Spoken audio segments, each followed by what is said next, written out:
Vikram solar limited share का नाम पिछले कुछ समय से लगातार चर्चा में बना हुआ है, लेकिन सवाल यह है कि आखिर जिस कंपनी का रेवेन्यू करीब 38% वो बढ़ा, लेकिन उसका प्रॉफिट 85% कैसे गिरा? 85 और 38।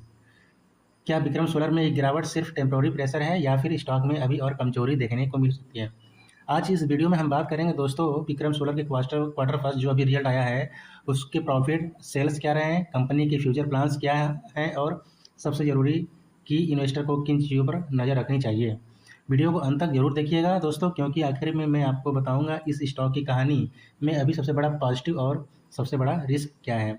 सबसे पहले बात कर लेते हैं दोस्तों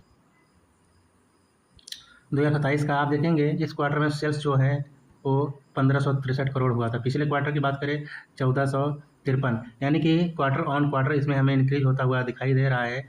लेकिन ऑपरेटिंग प्रॉफिट की बात करें तो 126 करोड़ आप देख रहे हैं। पिछले क्वार्टर की बात करें 234 करोड़, यानी कि आप समझिए कि 85% का हमें प्रॉफिट में गिरावट दे रहा है। वहीं सेल्स की बात करें तो 38% आपको ज़्यादा दिखाई दे रहा है।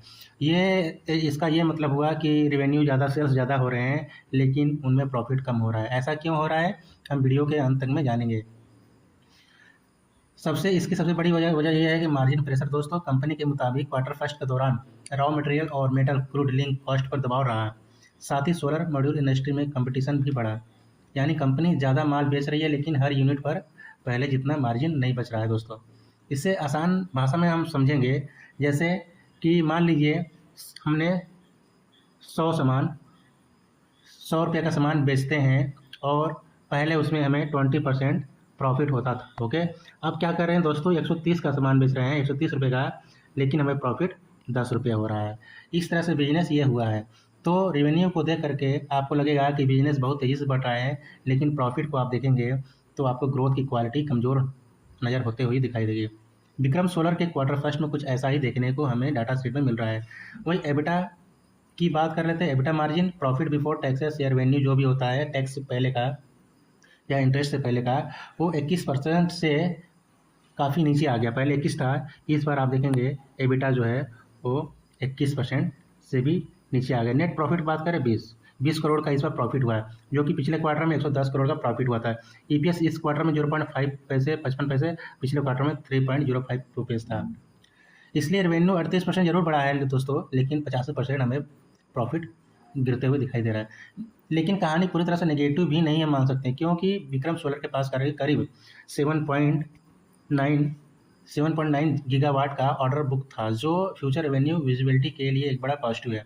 इसके अलावा कंपनी कैपेसिटी एक्सपेंशन पर भी काफ़ी एग्रेसिवली काम कर रही है। कंपनी ने सोलर सेल मैन्युफैक्चरिंग कैपेसिटी बढ़ाने की योजना बनाई है और साउथ रीजन में तमिलनाडु के एरिया जो हैं वहाँ पर 6 गीगावाट से बढ़ा करके वो 9 गीगावाट करने की बोर्ड अप्रूवल भी दी गई है। यानी कि मैनेजमेंट का फोकस सिर्फ मॉड्यूल मैन्युफैक्चरिंग पर नहीं है दोस्तों, बल्कि धीरे धीरे वर्टिकल इंटीग्रेशन की तरफ जाने का है।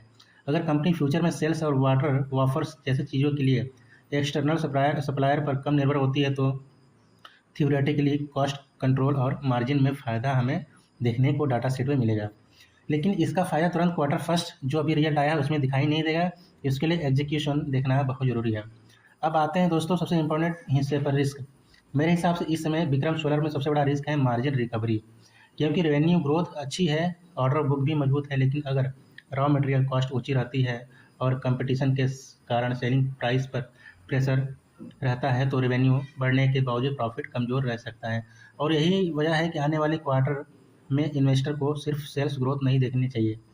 3 चीज़ें आपको याद रखनी चाहिए। पहला, एबिटा मार्जिन वापस उसी स्तर पे होना चाहिए। एबिटा मार्जिन जितना अधिक रहेगा हमारे लिए उतना अच्छा रहेगा। दूसरा, प्रॉफिट ग्रोथ जब वापस जाएगा पॉजिटिव में तो अच्छा होगा। तीसरा जो है, कंपनी अपनी नई मैन्युफैक्चरिंग कैपेसिटी को कितनी इफिशियंसी यूटिलाइज कर पाती है। अगर इन तीनों में इम्प्रूवमेंट आता है तो दोस्तों विक्रम सोलर की कहानी काफ़ी मजबूत हो सकती है। लेकिन अगर वहीं रेवेन्यू बढ़ता रहे और मार्जिन लगातार दबे रहें तो वैल्यूएशन पर प्रेशर बना रह सकता है।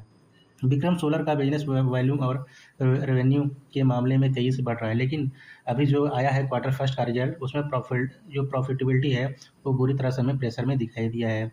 रेवेन्यू भले ही 38% बढ़ा है, लेकिन प्रॉफिट भी तो 85% गिरा है। इसलिए इस स्टॉक की अगली कहानी का सबसे बड़ा सवाल ये है कि विक्रम सोलर कितना बेच रही है।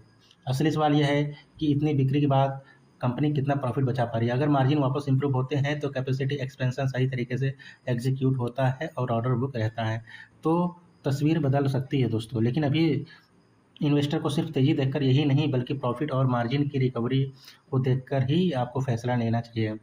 ये वीडियो सिर्फ एजुकेशनल पर्पज़ के लिए है, इसे बाई या सेल कोई रिकमेंडेशन ना समझे। और अगर आपको ऐसे स्टॉक के result plus business plus risk को आसान भाषा में समझना पसंद है तो दोस्तों चैनल को सब्सक्राइब जरूर करें।